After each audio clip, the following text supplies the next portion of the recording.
What's up, people of the world? Reap the Harvest is back. I'm going to cue in our intro, and then we're going to talk about real estate today. It is Real Estate Wednesday. We're going to be talking about the topic of daisy chaining. And the first thing that came to my mind, and I told Matt was that daisy chaining, man, it's janky. We'll be right back.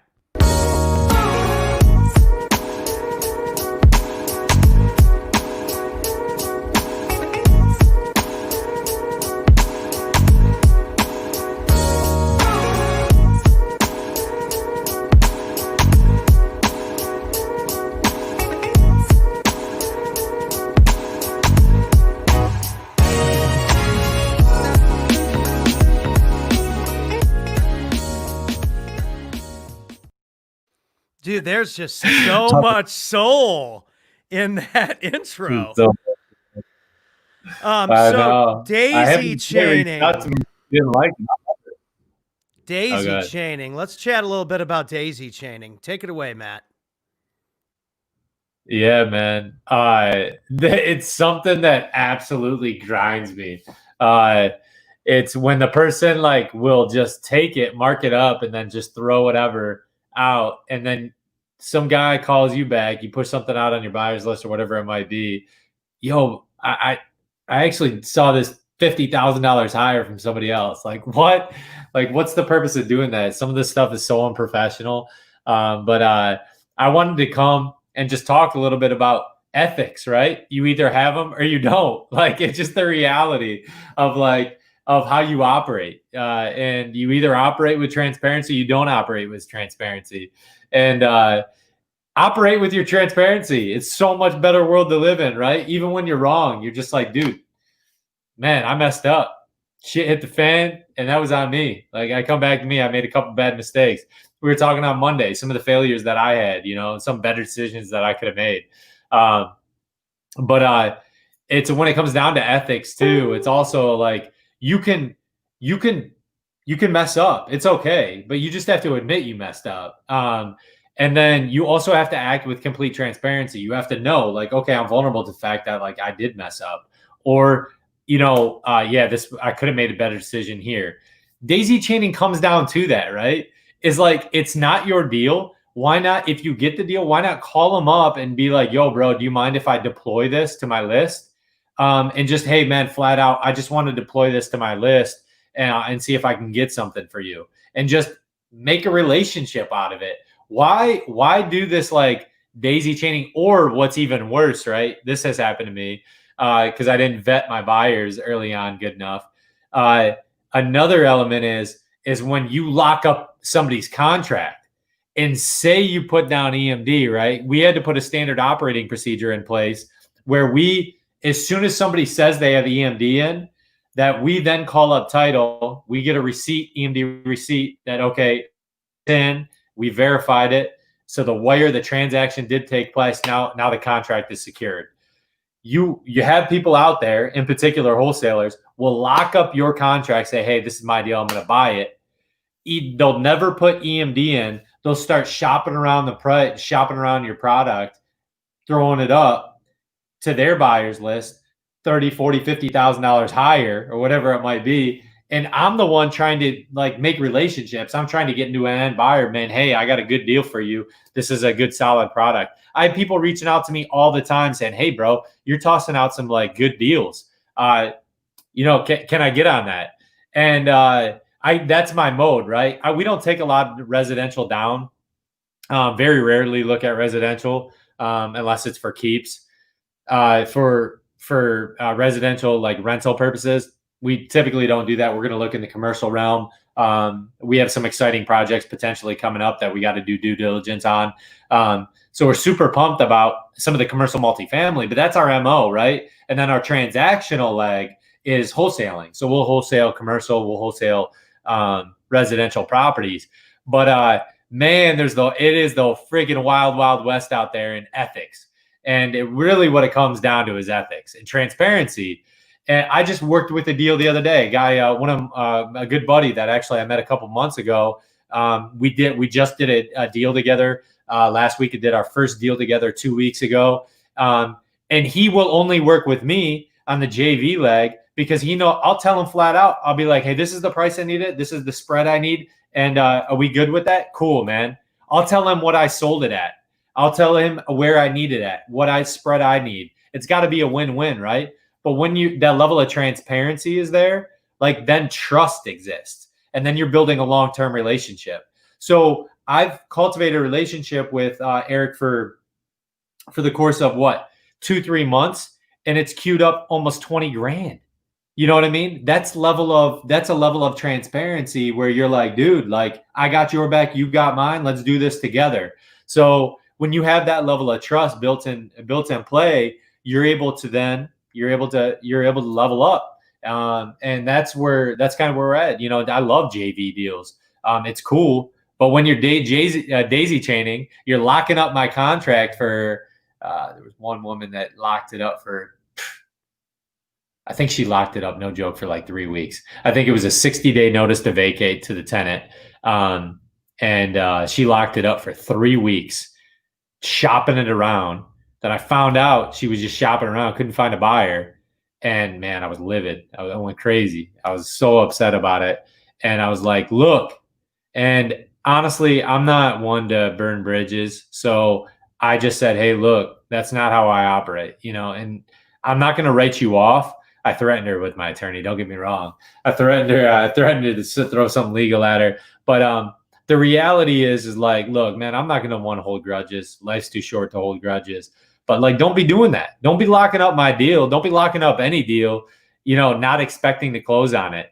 We had a call with a 298 unit in Tampa that we're underwriting right now. And we have, we're hopefully going to be getting in due diligence probably by the end of this month. But the first question I had to ask is like, are you direct to seller? Like, I don't need the daisy chainers. Like, I don't need to go through 15 hurdles to get to the seller, to this, that, and the other, right?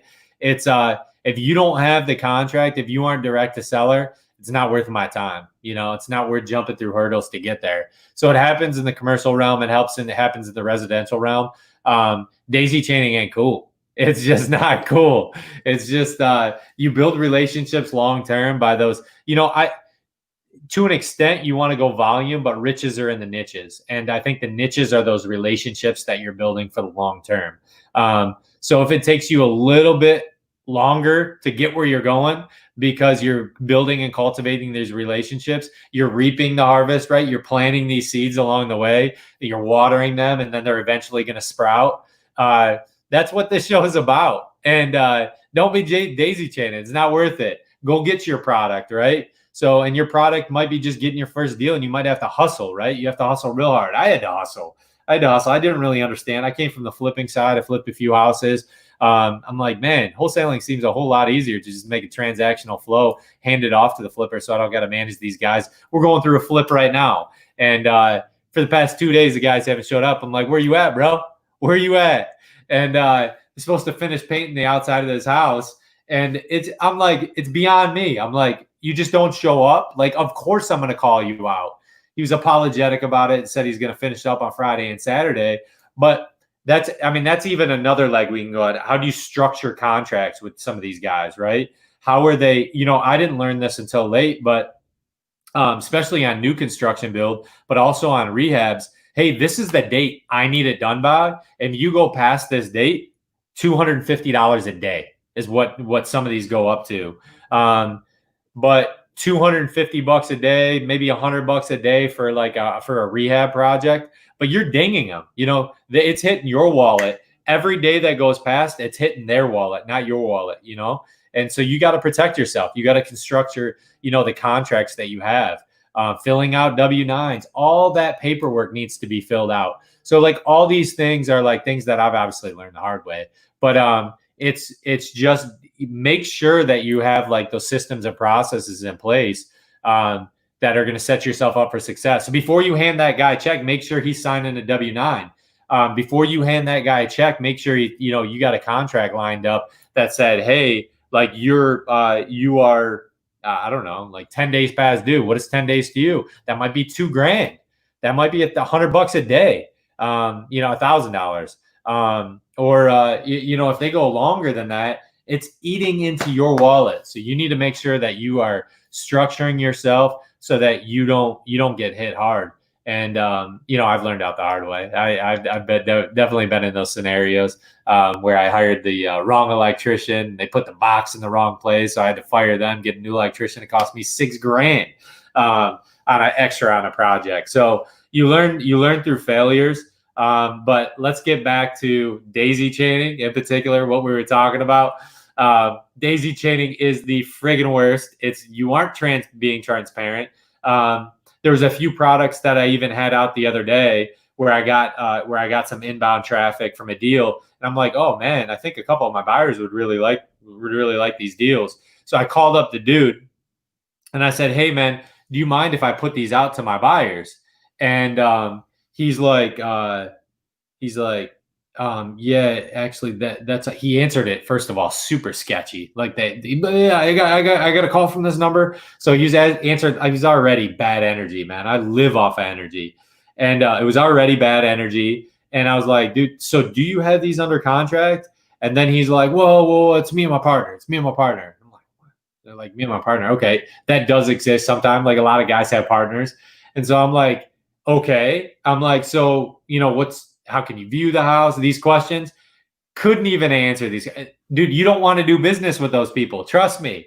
They're just daisy chaining. They're dodging around. When they get all dodgy and shifty, that means they're probably lying to you. So, and I'm a very trusting person. So that's extremely hard for me. I got to see through it. I got to, use discernment in my process.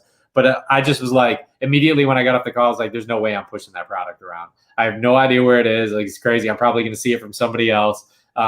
So it ain't cool. It ain't cool. Daisy chaining ain't cool. I think, there's a world for it. If it's, if you are direct to the seller, then it just becomes strictly a JV or a consulting agreement that you're utilizing for the end buyer.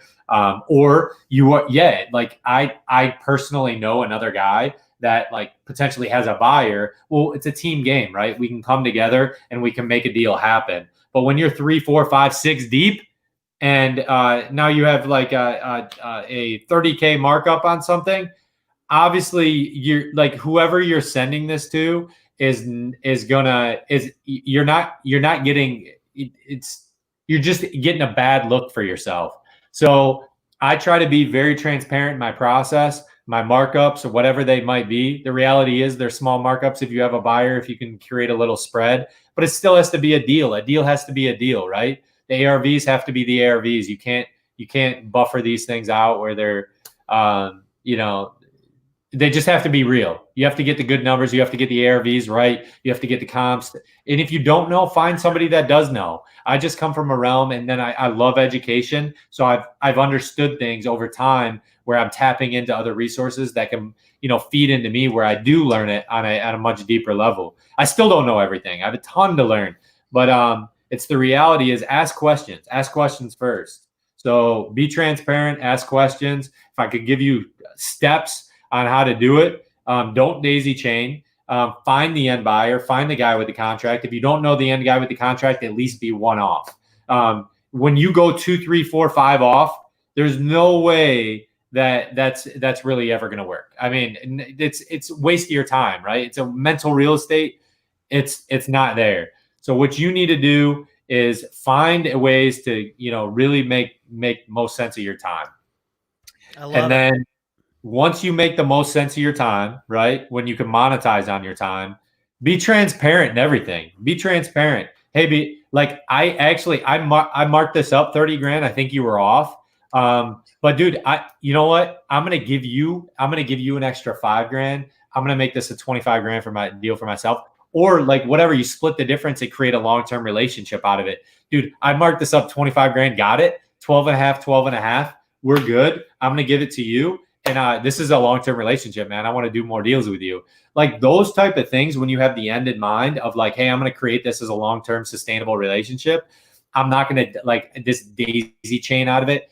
Daisy chain's not worth your time. If anything, if you can call that person up and be like, hey man, I saw you have some really good deals.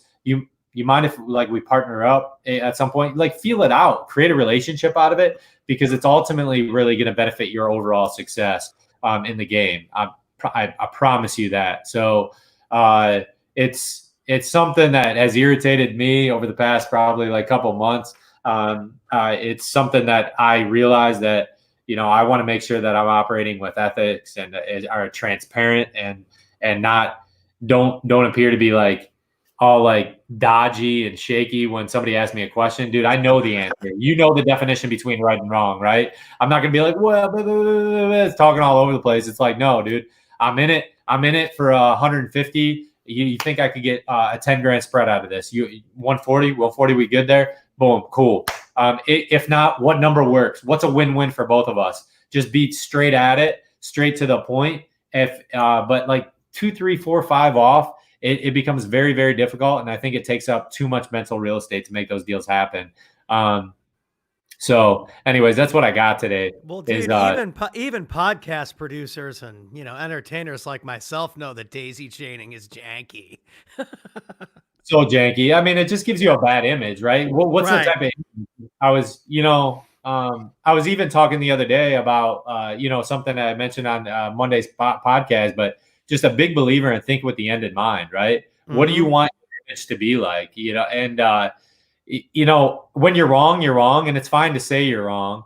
But like, is that the image you want to push? Is that like I'm pushing around, I'm taking other people's deals and like pushing them out and just be like, you getting a bad image from that? No, you want to create like good character. Everyone wants to show good character, show good face.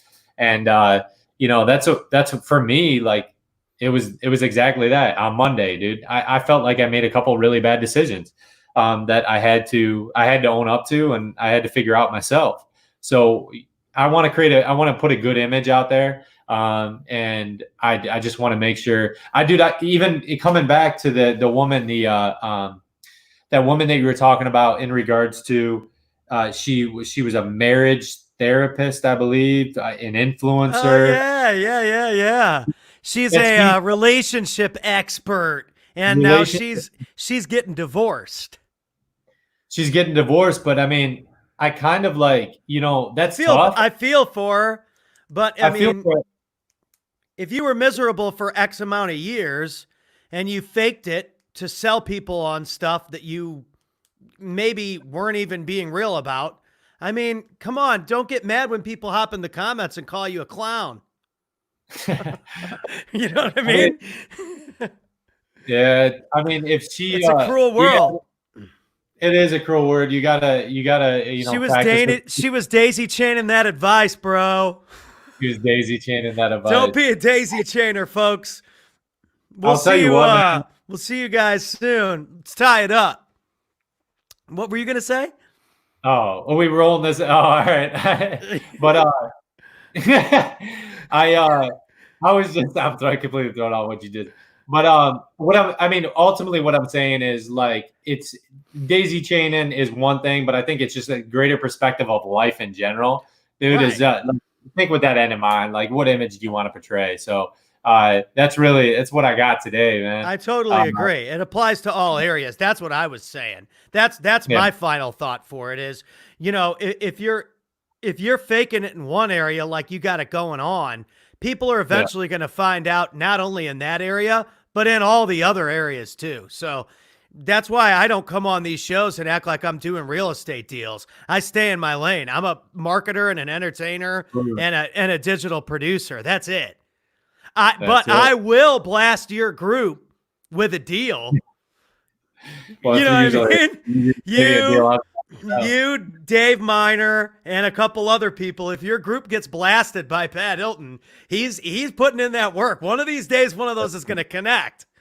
But at least I'm upfront about it. My friend found this deal. He's going to give me $500 or $1,000 if he finds a buyer. Very, very clear exactly what I'm doing. It usually says it in the description anyway. So I think there's a difference between that and what you're saying with this way, way, way, way, way down the line trying to flip a property. So, but anyway, y'all, stay ethical, stay great, plant those seeds and reap the harvest. We'll see you again next time. Peace.